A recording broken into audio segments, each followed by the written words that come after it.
If you're in the mood for an existential crisis over the fate of the dollar and maybe your entire retirement plan, you're in the right place.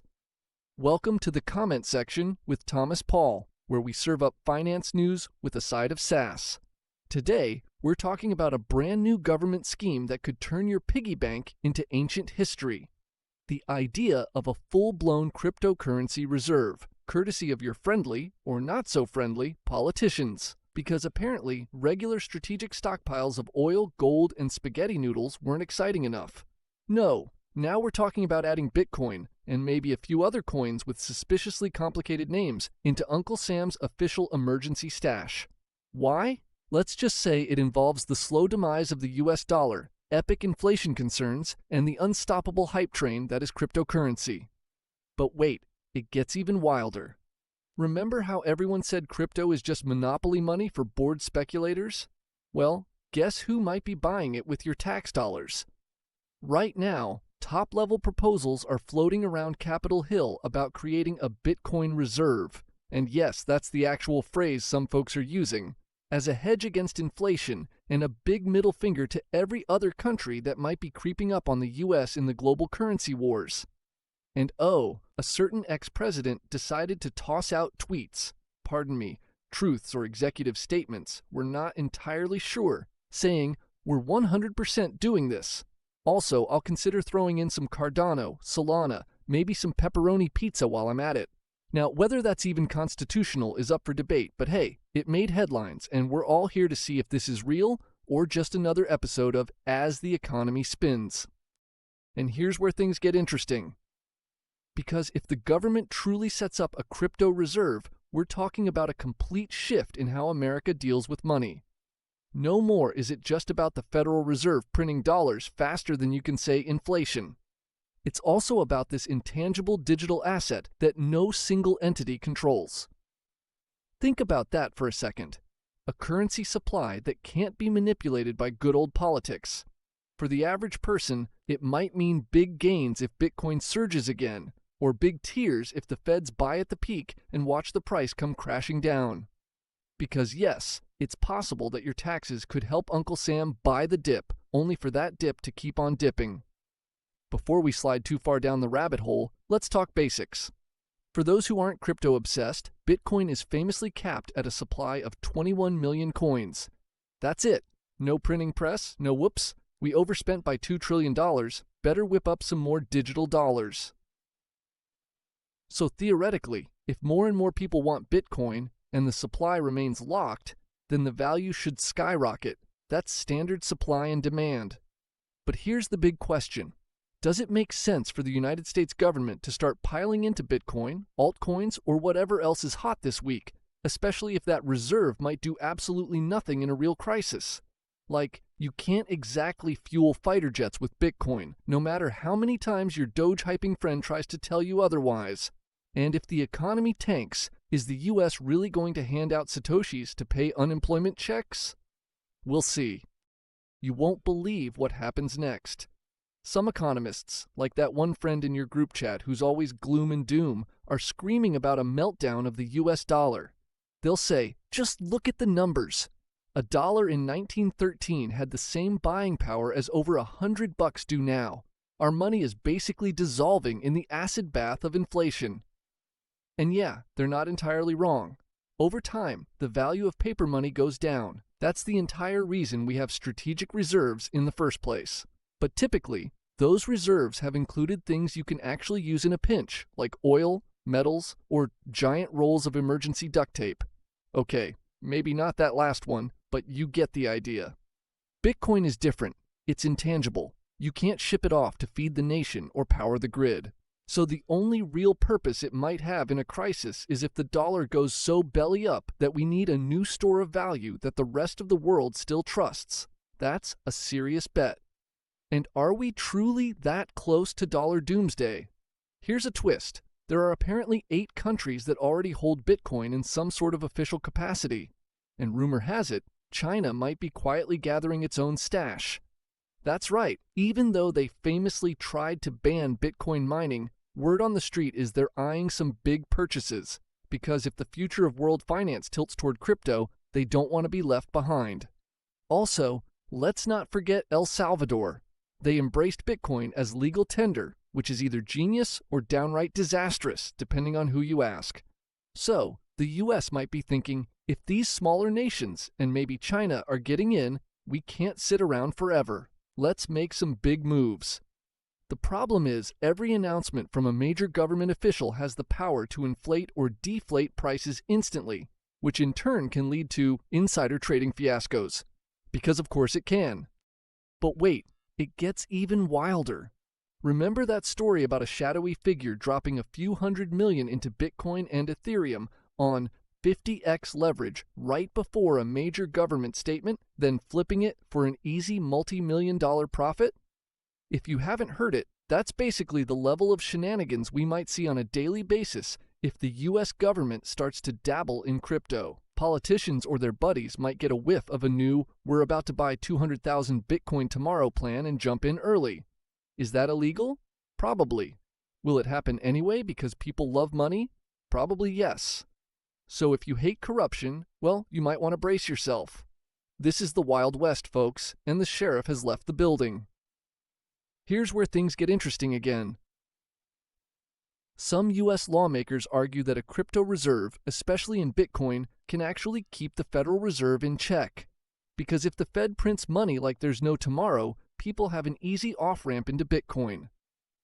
That exodus might keep inflation at bay, or so the theory goes. They also say it'll preserve America's economic dominance because we'd be the first major global power with a large official stake in something that, ironically, is supposed to be outside government control. Still with me? Right, it's kind of insane when you think about it. But hey, we live in interesting times. Now, you might be wondering, okay, but did Trump really say he's adding not just Bitcoin, but XRP, Solana, and Cardano to this new reserve? That sounds random. Indeed, it does. Some folks think it's a nice political stunt to keep certain crypto communities on his side. Kind of like telling each group, yes, your beloved coin is part of America's future. Whether that's actually feasible is questionable. Because if you let altcoins into a national reserve, where do you draw the line? Why not throw in the entire S&P 500, or that obscure coin your cousin launched last Tuesday? The list goes on. The entire concept basically sets the stage for a massive legislative brawl, as politicians either foam at the mouth with excitement or shriek in horror at the thought of their entire re-election campaign tied to the price of a volatile digital coin. Hold on, it gets even wilder. Let's talk about risk. Imagine the US invests billions in Bitcoin or whatever altcoins pass muster. Then, a big chunk of that money sits in a digital wallet that's presumably well guarded but still vulnerable to hacking or catastrophic user error. Some poor intern hits the wrong button, or some cunning hacker exploits a minor vulnerability. Poof!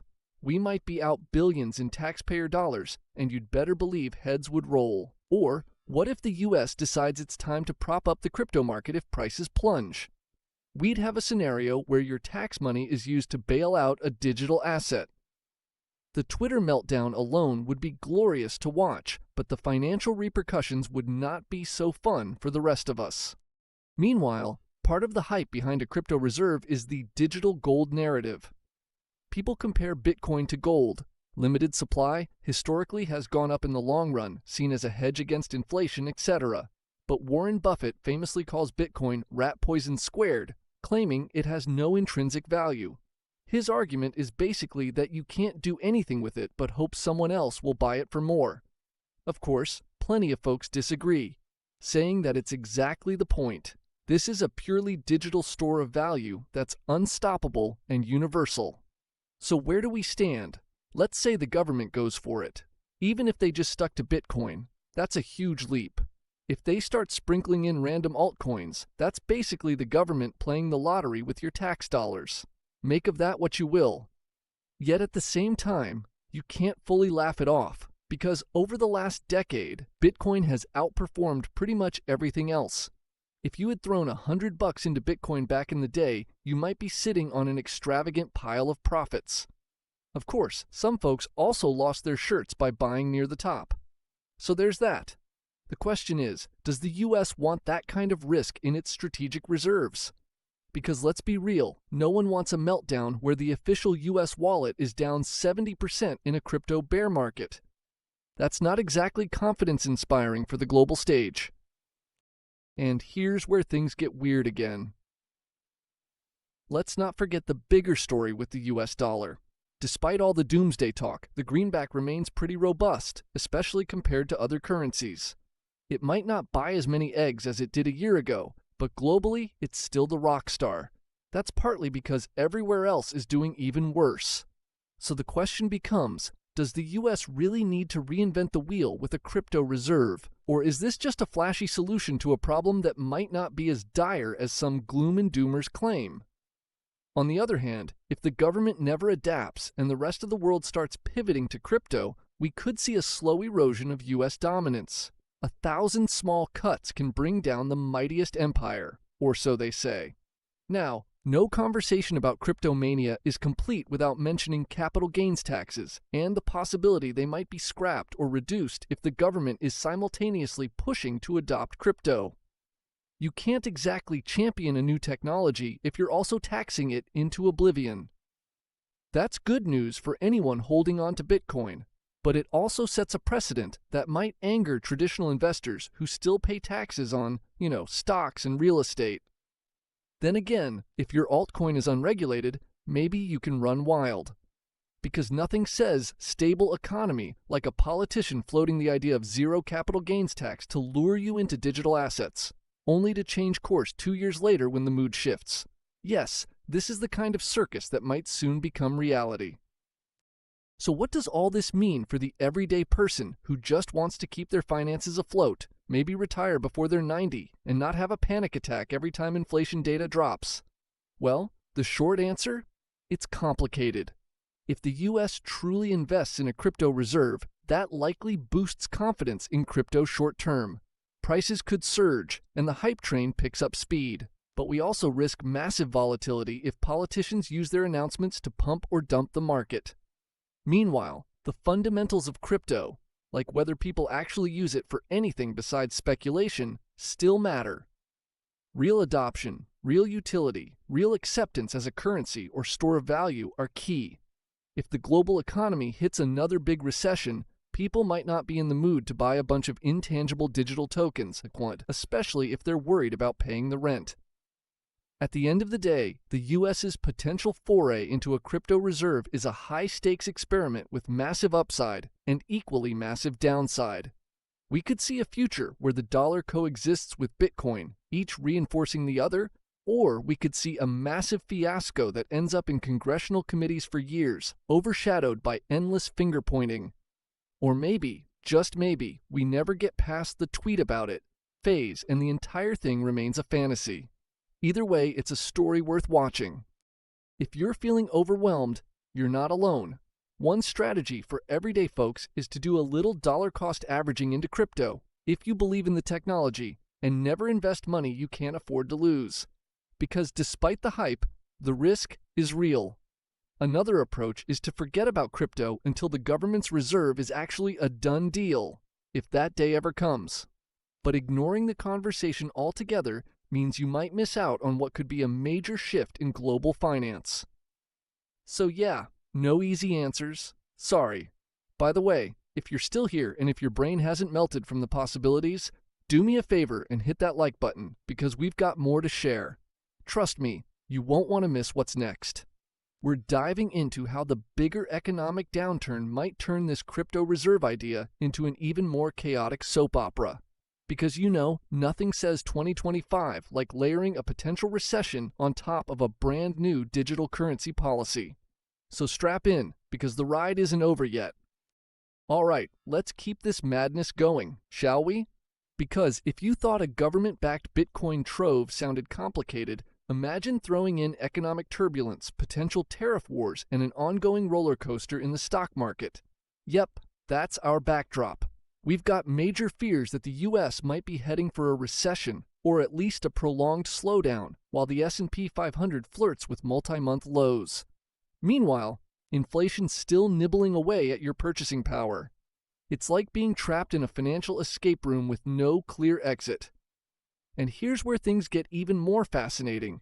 If the economy does slip into a slump and people have less disposable income, guess what typically happens to speculative assets like crypto?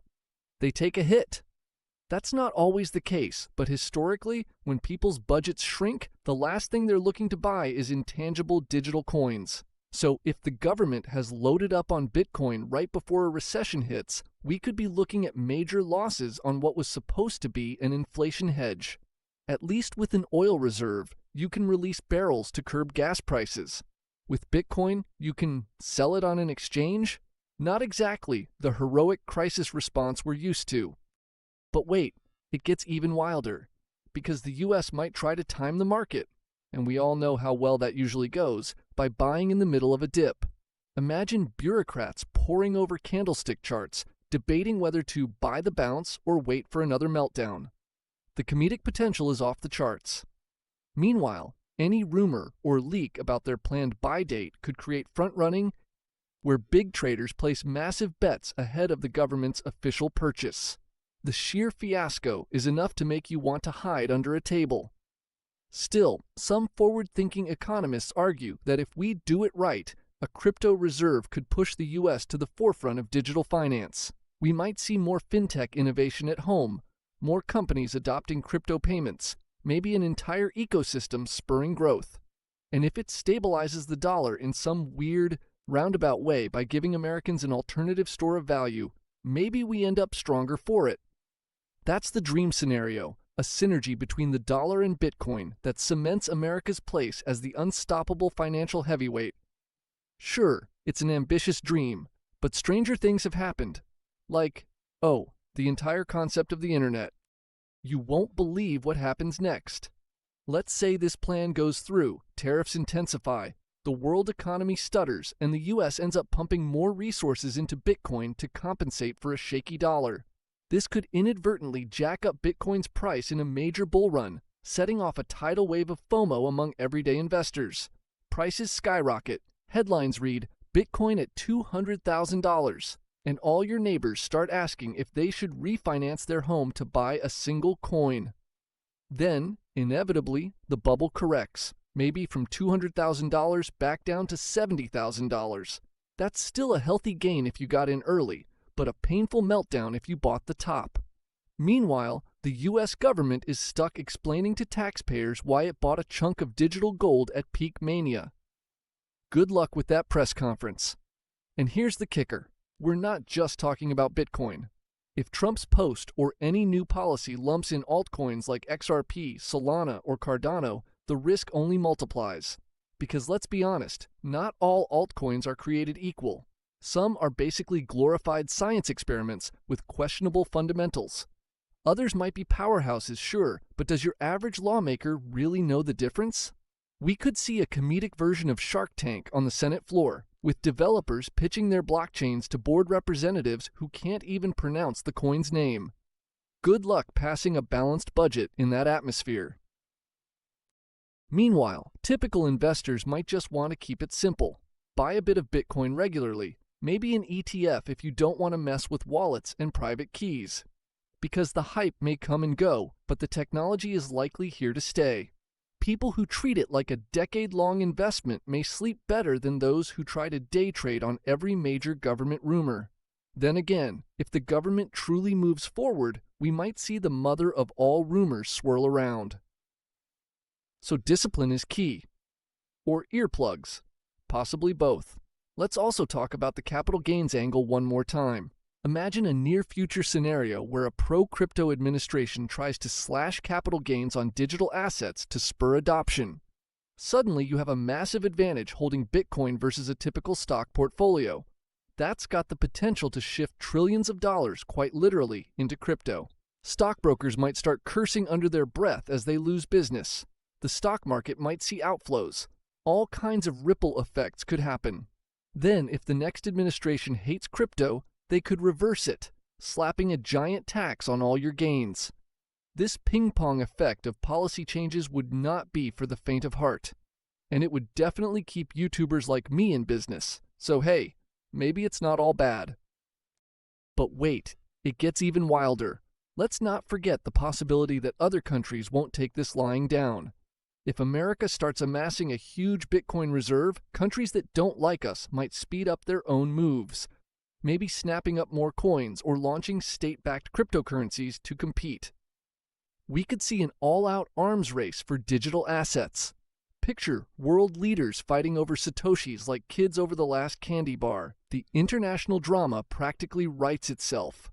So what's the bottom line in all this? Honestly, it's that no one can predict the future, but we can't ignore the signals. The US dollar might remain king for a long time, or it might get slowly chipped away by a combination of inflation and global dissatisfaction. Crypto could rise to prominence, or it could stall if widespread adoption never really happens. A government-run Bitcoin reserve might be an act of genius or the biggest boondoggle in financial history, or it could be all talk and no action. But ignoring it is not an option, because the chatter around a strategic crypto reserve is intensifying, and it could transform the investment landscape in ways we can't fully anticipate. Which leads us to the most important question. What do you think about all this? Are you stashing Bitcoin under your virtual mattress? Are you crossing your fingers that the US government jumps on board? Or are you terrified they'll ruin the entire concept with red tape and mismanagement?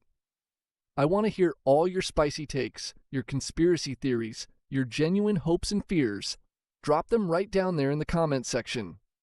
And hey, if you had a good time delving into this swirling vortex of finance, politics, and digital gold, do me a favor.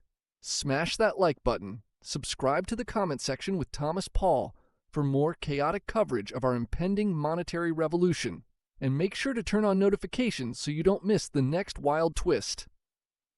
Because let's face it, in a world where an ex-president might crowdfund a crypto stash and the Fed might wage war on inflation with digital coins, you never know what's around the corner. We'll be here to break it all down with a wink and a joke, because if we can't laugh about it, we might just cry. Thanks for watching, and I'll catch you next time.